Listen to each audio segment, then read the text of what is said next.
Assalamualaikum warahmatullahi wabarakatuh. Nah, di video kali ini kita akan membahas cara penagihan pinjol legal terbaru di tahun 2025. Ini apa yang harus teman-teman waspadai dan kenapa alasannya? Teman-teman nggak perlu takut ketika teman-teman gagal bayar di aplikasi pinjaman online seperti ada Kami, ada Pundi, Kredit Pintar, Rupiah Cepat, dan lain sebagainya. Jadi ketika teman-teman itu gagal bayar di pinjol legal, itu tentu aja ada kan konsekuensinya ya teman-teman dan juga sanksi ya. Yang pertama yang teman-teman akan dapatkan sudah pasti denda serta bunga juga akan terus berjalan ya teman-teman. Kemudian Slik OJK sekarang itu jadi pinjol rata-rata udah banyak yang masuk ke Slik OJK ya teman-teman. Jadi sudah pasti akan kesulitan untuk melakukan pinjaman di aplikasi pinjol lainnya.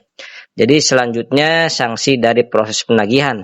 Karena penagihan pasti akan terus ada teman-teman, akan terus mengusik teman-teman dalam tanda kutip ya teman-teman kan itu akan diteleponin, dihubungi terus-menerus itu baik lewat telepon, lewat WA ya.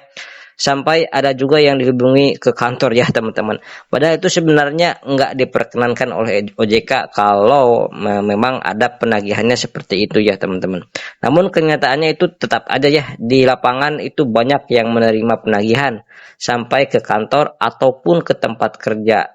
Ya, intinya tujuan mereka yaitu ya cuma satu ya teman-teman, membuat teman-teman itu merasa panik, merasa gelisah, merasa enggak berdaya, dan teman-teman ingin melakukan segala cara untuk bisa segera melunasi hutang-hutangnya itu.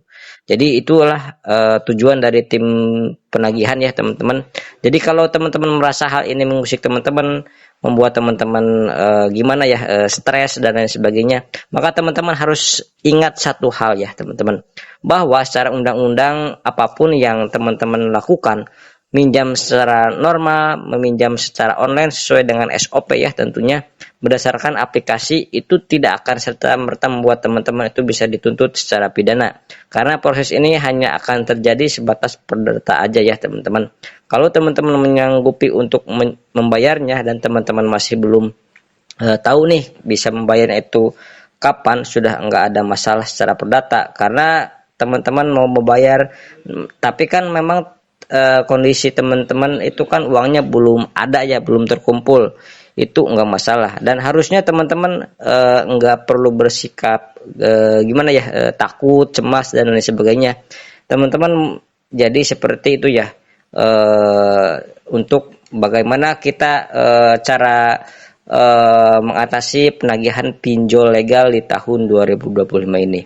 Untuk teman-teman yang memiliki pengalaman di penagihan pinjaman legal tahun ini, teman-teman bisa sharing-sharing informasinya di kolom komentar. Sekian dulu saya, mudah-mudahan informasi ini bermanfaat untuk teman-teman semuanya. Saya pamit. Wassalamualaikum warahmatullahi wabarakatuh.